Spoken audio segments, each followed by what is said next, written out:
painted rock shelters of Bhimbetka and its management.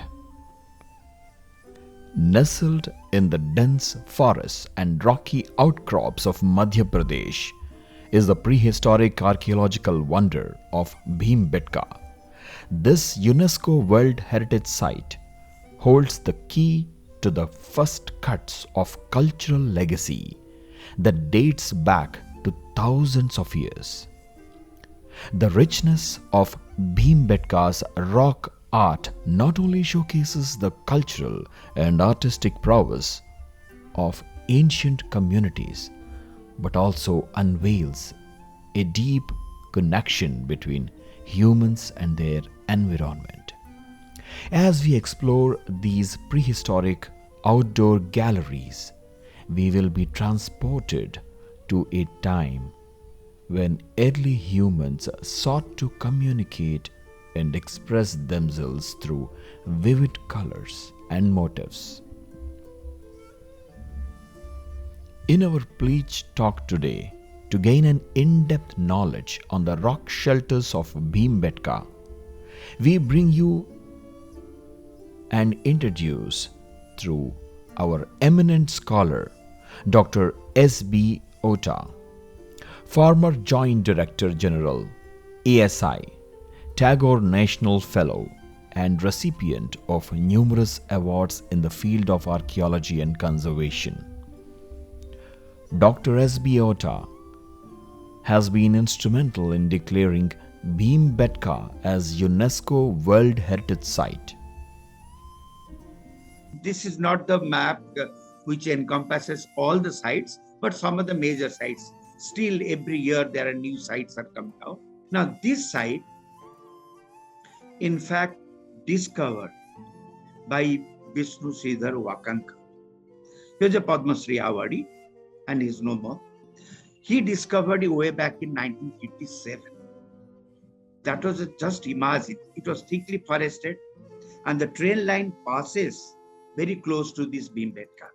And when he was passing through that on a train, he found that there is a fort on the hilltop. And if you see the photograph, it looks like a broken fort wall, fortification wall.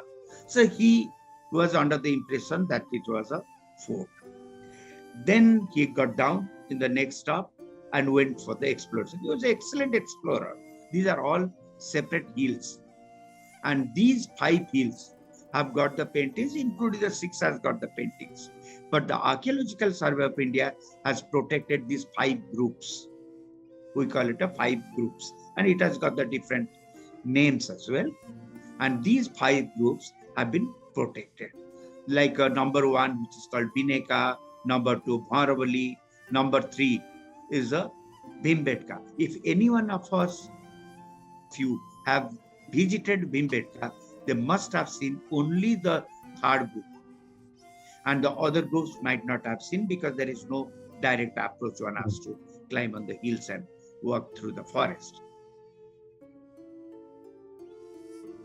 This is the satellite image of that. If you can see, right side, this is the railway track and the road. Left side, again, there is a river and the green patch is the vegetation.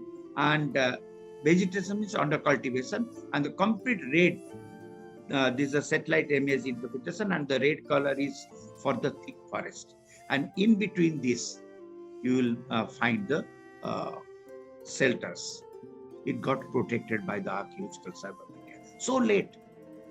Because some still till today, and if you'll find large number of beautiful prehistoric sites are there, painted rock shelter sites are there. But how many of them are protected? Outstanding universal value. So there are 2 values that are recognized by the UNESCO. One, Bhimbetka reflects a long interaction between the people and the landscape. Find it has got a long archaeological history right from Asulian, which you call the earliest Stone Age cultures, up to the present day continuity. And this continuity one can see among many of the tribal communities, those who are residing surrounding the Bhimbetka area. And this is a unique phenomenon. You can see the continuity over there. And this is the only site in our country. There are different categories of world heritage and non-human figures, which are more, in fact, wild and domesticated animals, amphibian birds. They are all repainted at Bhimbetka. It belongs to the upper Paleolithic, which we call the terminal prehistoric. Is hardly depicted in rock paintings in our country. Then what are the different scenes? We do get hunting scenes, battle scenes. They are all, of course, historical and medieval painting. Cultural scenes, group dance and all that. Family scenes and other scenes like collecting honey, men with luggage, old man drinking, right? And all these things, complete. Why these are interesting? They are at Bhimbetka, and you will find, this is the basics, and you will also find in other places. Like silhouetted, how it looks like, these are all from Bhimbetka, but you can look at it so that it helps you in studying other places. If it is a complete blocker, it's a silhouetted. We have got certain language of this rock art when you interpret and study. And this is a decorative, number 2. And partially filled, third one, in the outline. Then there are many things, earlier, so geometric approach, geometric variety. And it's a very abstract. When the things are shown, even in the abstract.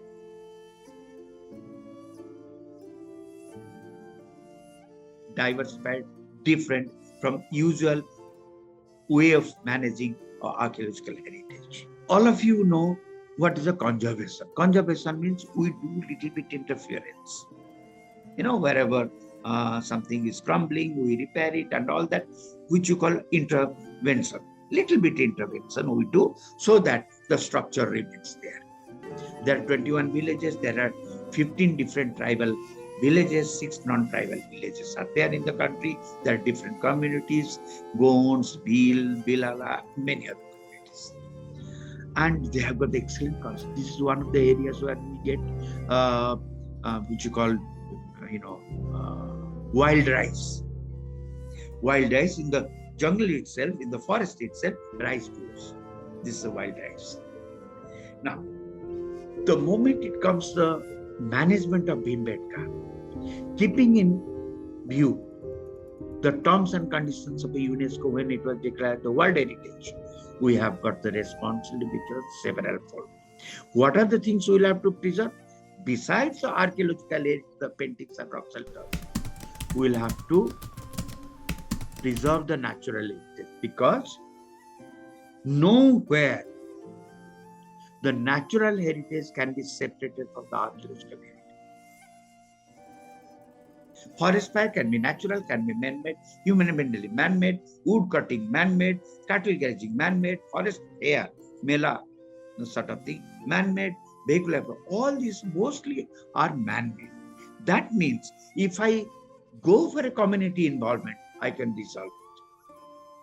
This is what the pathways are there.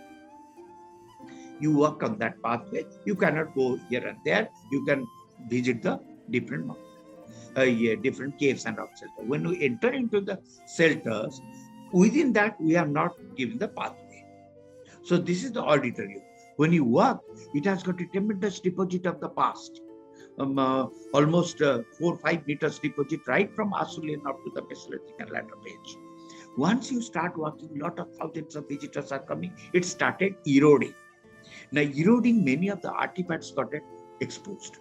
So what we did, initially, we mapped it, and there is a geotextile. You must be knowing, we sprayed on that. Before that, we are throwing mud on that, some sort of a mold. But that get mixed. If I want to re-excavate this site, this is a real cultural debris. For the archaeologists, this is excellent data. Now, if I want to excavate it, the modern sediment will get mixed up. So my interpretation will be wrong. So this is one method. We sprayed on the natural sediments, the original cultural sediments, the geotextile, and thrown some other sediments. So it separates from the modern sediments, the past sediments. Once we cover it, it becomes like this. But after some time, because we also do some experiments, after some time, what you see, the uppermost layer that was thrown on the cloth, which you call a geotextile, it started floating. Lot of dust came out. So we have a failure for us. So we changed it to the international standard. Complete planks, and these planks can be lifted. One can work on this. This is followed in many other countries like Spain, France, and other things. You work on this, and any point of time you can take it out and excavate. Nothing gets destroyed down. Then comes over-exploitation and illegal exploitation of the forest. As I told you, forest, because of the forest, things remains. If I take out the forest, how it affects the monument, I'll show you. Then you will realize importance of the forest.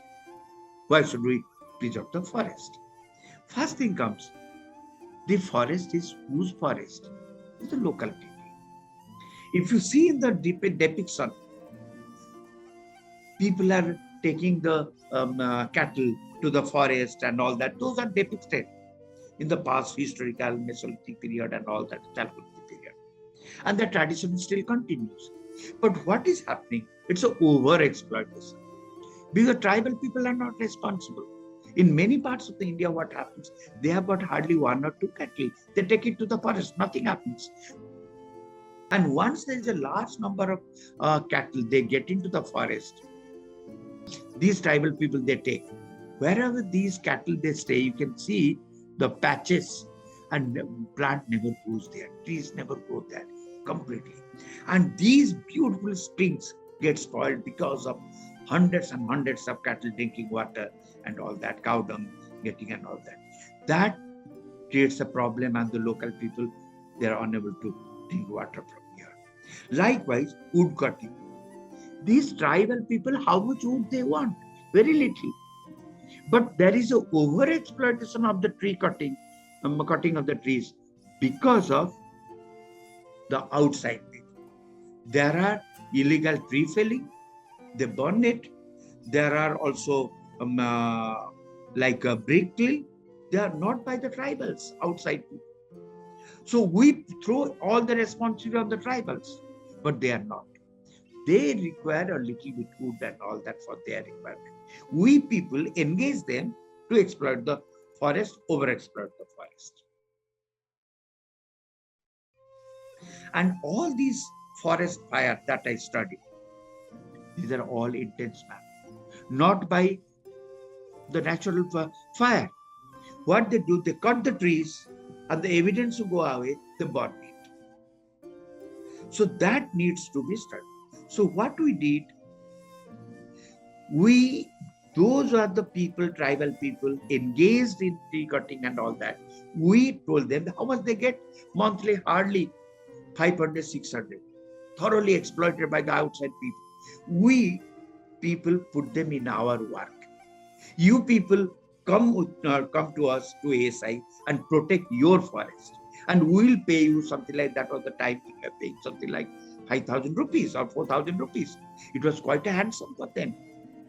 And those who are cutting the trees, destroying the forest, they took the charge of the forest. Nothing happened. If you go today, it's beautifully growing now. And this forest fire, which is intentional, not natural, this is how it was happening. And these are the photographs of the last photograph, which happened in 2002. After that, not even a single day there is a fire. Because once you know who are the people responsible, tap it there. And there is a different way of handling it. There is a small story for this. It was a large, every year, lot of forest fire. And this fire used to destroy many of the paintings. That was the time 20 years back when I was a superintending archaeologist at Bhopal. What I did, we'll do a lot of politics and all that. So we went to the, gave some news to the newspaper, to the media, that it is going to become a World Heritage, and every year there is a forest fire and it is spoiling, destroying the paintings. Since it is a sanctuary, the forest is responsible. Why the forest is not taking responsibility to finish up this forest fire? So the blame went to forest department. They said that we cannot help because there's a natural fire and all that. Then what I said, if you do not have the money, we'll pay you some money and you will have to take care. Oh, okay, they agreed. That was the time when we paid something like 2 lakhs per year. And absolutely nothing. They didn't do anything for the forest. That 2 lakh completely got taken by the forest department. But nothing happened. But it came in the paper that funding is done by the Archaeological Survey of India. Now the forest department, state government will take care of it. Once that has come, their responsibility increases. Even if they themselves were setting the fire, they couldn't do it. They continued for a pretty long time, and in last 7-8 years, ASI stopped giving money, and they have to take care of the forest. Nothing happens, because once the trend has come, if anything happens, a little bit fire, people will blame the forest department. So what I did, very cleverly I have to do it, because first thing, I took some couple of months to understand how it is happening, why it is happening, who are the people responsible. When I could understand it's the hands are there of the state forest department, I could resolve. As we conclude this captivating journey into the painted rock shelters of Bhimbetka, let us take a moment to appreciate the immense wealth of knowledge and beauty they offer us.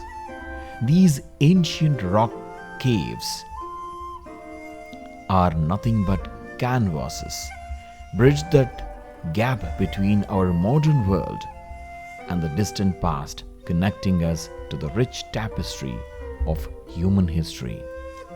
By understanding and preserving these invaluable sites, we can honor our ancestors and gain a profound appreciation for the diverse cultural heritage that shapes our collective identity.